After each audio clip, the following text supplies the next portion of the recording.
Hello and welcome back to my channel. If you are new here, my name is Christina. I am an online nutrition coach. If you have been here before and you've already been to my page before, welcome back. I am excited because we are going to be tackling some common questions that I get when it comes to carnivore and this way of eating. Okay, so we're going to be tackling these questions and we're going to have a little sit down. I've been getting I actually printed them out because I'm recording on my phone, but I've been getting a lot of questions on just some basics that I wanted to go over with you guys because I feel like it's important and it's something that definitely is on people's minds when you want to transition into a carnivore lifestyle. So I'm going to be here talking to you guys about that. So without further ado, because I do not want this video to be super long, first question is, can you get all your nutrients from just meat? Okay, so this is one of the common questions that I get. I have been eating meat, eggs, very rarely seafood, don't eat any vegetables. I'll have fruit seasonally, but mostly just meat. And the answer is yes. So if you're eating nose to tail, you're definitely getting all your nutrients. But if you're eating a variety of cuts as well, different steaks, beef, things like that, you're definitely getting it too. So red meat is incredibly nutrient dense and it's packed with bioavailable proteins. So B vitamins, zinc, iron, fat soluble vitamins like A, D, E, and K. And then if you're somebody who eats organ meats like liver, kidney, those can also help fill those gaps if needed. But I don't have any organ meat. I've been doing this for almost 3 years and I have no issues. The idea that we must get nutrients from like plants is definitely a myth. So all in all, you can definitely get all your nutrients from just meat. Let's see here. What happens when you stop eating carbs? So when you stop eating carbs, your body shifts into ketosis. So you're using fat as fuel instead of glucose. So you're not eating like sugar, carbs, obviously. And this can lead to better energy, mental clarity, reduced cravings, and fat loss, which is one of the most common reasons people go into carnivore because they want to lose weight. But it's definitely a lifestyle, not just a diet. But yeah, your body uses the fat as fuel source rather than getting it from the carbs. So initially, some people experience a keto flu. I didn't experience this fully, but a lot of people do from just like other carnivores that I've spoken to. And it's like just getting symptoms like you have the flu because your body is getting into transition mode. But it passes quickly, and with proper electrolytes and hydration, you can definitely combat that. I have probably 1 scoop of electrolytes a day, if that. Like I typically don't need it anymore. But if you're replacing and eating salt and getting electrolytes, then you definitely can bypass the keto flu. But that's what happens. That's what happens when you stop eating carbs. Let's see. Next question. Won't all that fat give me high cholesterol or heart disease? Okay, this is one of the biggies. So a lot of people think you're eating more meat, you're eating red meat every single day, your cholesterol is going to be crazy.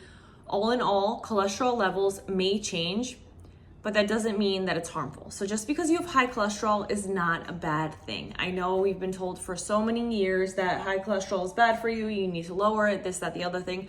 Also, I'm gonna preface this by saying, obviously I'm not a doctor, so take all this with a grain of salt when it comes to like certain, medical issues. But definitely carnivore often raises your LDL, and which is like the good cholesterol for those of you who aren't sure, and lowers your triglycerides. Both signs of improved metabolic health with those things. So that's definitely one thing, but inflammation markers also typically go down, and that's far more like telling than your LDL levels, if that makes sense. But just because you have high cholesterol is not a bad thing. And no, you will not get heart disease when it comes to eating carnivore and eating meat. So that's a simple answer for that. Let's see, someone else wrote in, is it safe long-term? So yes, short answer, yes, it is. Like I said, this is more of a lifestyle than a diet. You're not doing this for, a month to get ready for a wedding. Yes, some people do that, of course, but you want to more so create a lifestyle that you enjoy. And I like truly enjoy this lifestyle. I love what we eat. I don't feel like I'm missing out on anything. I don't think this is extreme. Like I'm truly enjoying and love this lifestyle. And think about this. Many people have been eating this way for so many years. Like we thrive and our optimal diet is meat for decades. So there's definitely limited research on long-term, but clinical results and like personal testimonies from people definitely show and reveal a lot of autoimmune symptoms, gut health, fat loss, improved fertility, and so much more. Even for myself, I could say like the mental clarity, my skin is better, I sleep better, all the guesswork of creating meals.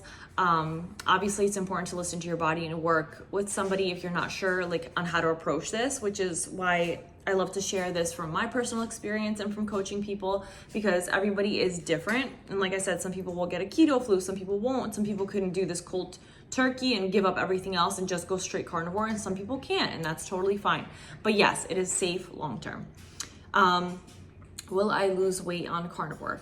Yes, especially if you're coming from the standard American diet and giving up the processed foods, the seed oils, and all that junk.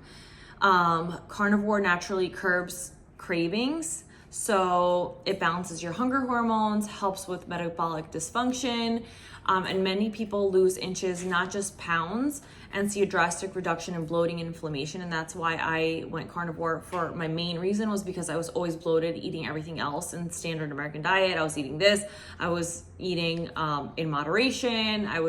It was just not working for me. So eating this way definitely helped me. A lot of people lose weight initially and you will tone up because you're not eating all the processed foods. So even if you don't work out and you go carnivore, you will definitely see definition. It's crazy.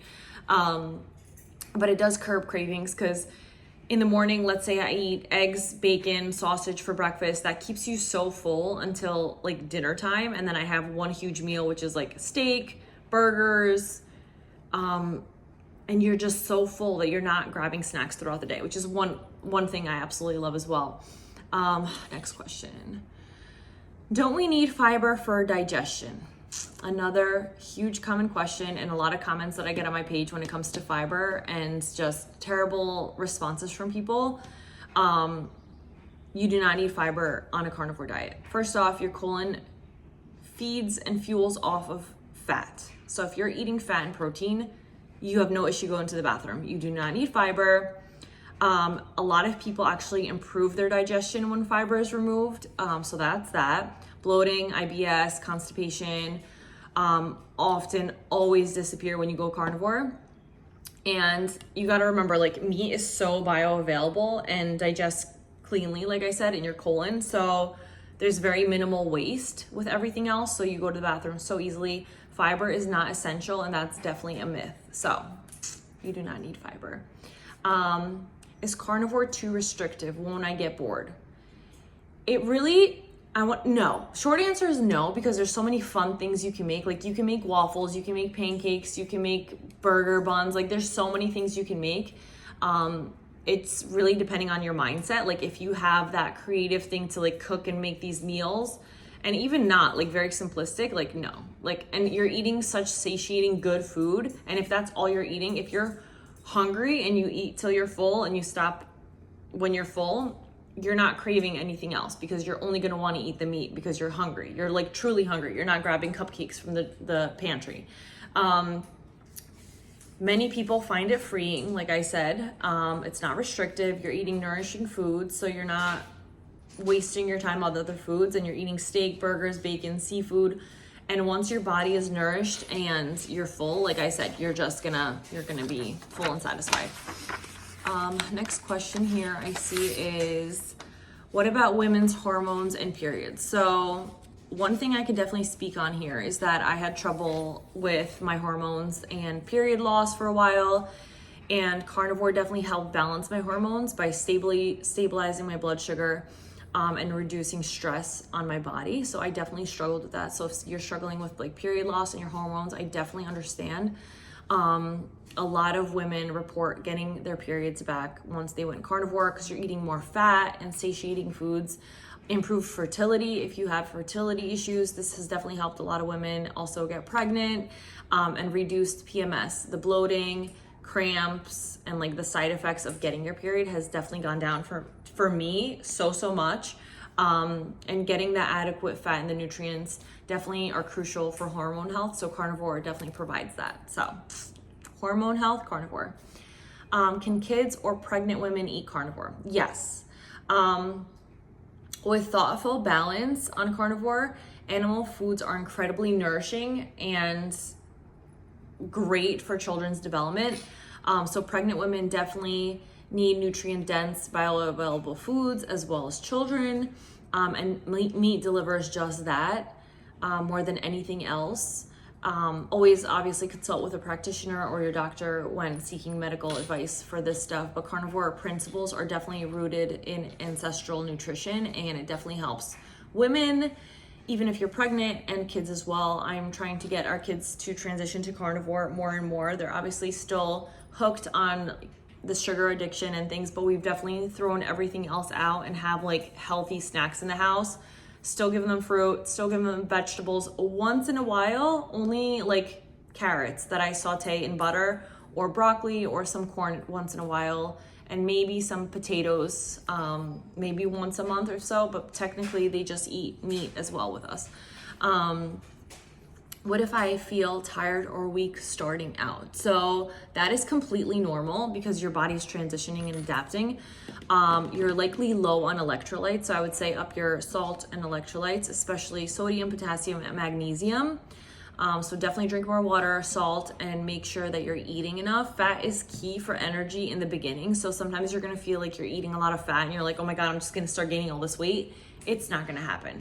Your body is gonna use that as your fuel source. And since you're tired, just up your fat intake. I promise you, the reverse is gonna happen on like what you actually think. I thought eating more butter and like sticks of butter is gonna make me gain weight and I'm just gonna be this fat blob, and that does not happen. Your body's gonna use it as fuel and you're gonna feel better.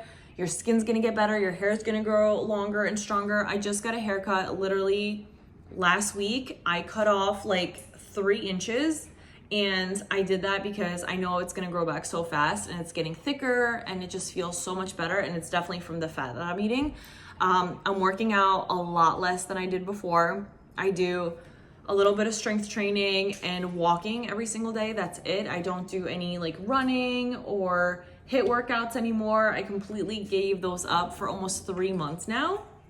So proud of myself because I was addicted to HIIT workouts. Like literally maybe 1 rest day every 2 weeks, which wasn't even a rest day because I was just doing something else that day if we were home over the weekend. But I was doing literally HIIT workouts every single day. I was exhausted. I was not seeing the results I wanted to see. My body was holding on to the fat in my midsection. I would never like be able to just lose it. And now I just walk. I do some strength training with my husband and I feel so good. And I'm eating a lot of fat as my fuel source. So you do not need carbs. You do not need to eat vegetables. Take that with a grain of salt. I know a lot of people think you need to eat it for like vitamins and nutrients, but you do not. You can get everything from your meat. So just keep those things in mind. And if you're interested in starting carnivore or want more questions or want to just do like a one-on-one coach call with me, please reach out, comment below, message me on Instagram, Facebook, TikTok, whatever. And I would gladly just kind of go over this more with you if you want to transition into this type of lifestyle. But that was some of my common questions from this morning. So I wanted to do a quick little video on that and chit chat with you guys. So I hope that was a little helpful. I know those were like the most common questions that I typically get. So yeah, thanks for watching. Don't forget to subscribe, like this channel for more videos. Like I said, I'll be posting 1 or 2 videos a week as time goes on. So stay tuned for more and I will see you guys on the next video. Bye.